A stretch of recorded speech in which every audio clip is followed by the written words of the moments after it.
শুভেন্দু আসলে কারুর নয়, না হিন্দুর না মুসলমানের। শুভেন্দু শুধু নিজের ধান। যখন সন্তোষ মিত্র স্কোয়ারে রাম মন্দিরের আদলে প্যান্ডেল হয়েছিল, সেই প্যান্ডেল উদ্বোধনে শুভেন্দু গেছিল কেন? হিন্দু ধর্মের অপমান করতে। এইসব ফেরেববাজ, এইসব জালিয়াত, এরা শুধু ধান্দাবাজ, ভোটের ধান্দাটুকু। জয় জগন্নাথ স্বামী নয়ন পথগামী ভব তুমে।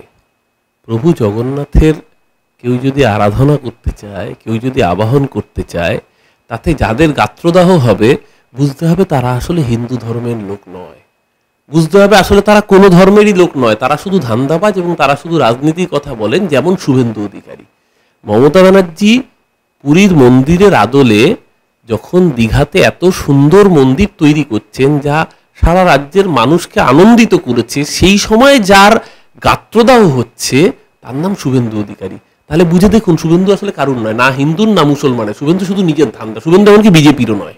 মানে আপনি কি বলতে চান তার মানে যে ভারতবর্ষের বুকে আর কোথাও কোনো জায়গায় কোনো মন্দিরকে অনুসরণ করে কোনো মন্দির নির্মিত হবে না? মানে এই ধাম, জগন্নাথ ধামের সঙ্গে কেউ তো বলছে না যে জগৎ শ্রীক্ষেত্র থেকে জগন্নাথকে তুলে নিয়ে আসা হচ্ছে। কেউ কি বলেছে?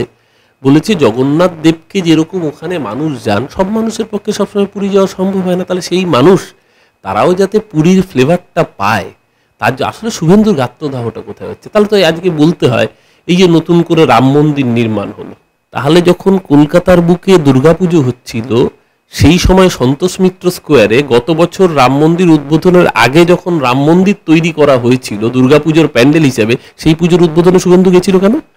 তাহলে কি ভগবান রামের স্থান মাহাত্ম্যকে নষ্ট করতে গিয়ে শুভেন্দু গিয়েছিল?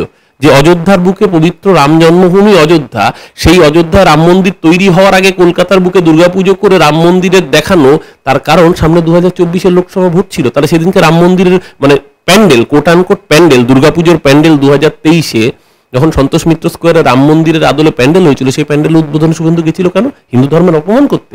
এইসব ফেরেববাজ, এইসব জালিয়াত, এই ধরনের লোকগুলো আসলে এরা কোনো ধর্মের না, কোনো বর্ণের না, মনুষ্যত্বের প্রতিনিধি এরা নয়। এরা শুধু ধান্দাবাজ, ভোটের ধান্দাটুকু বোঝে।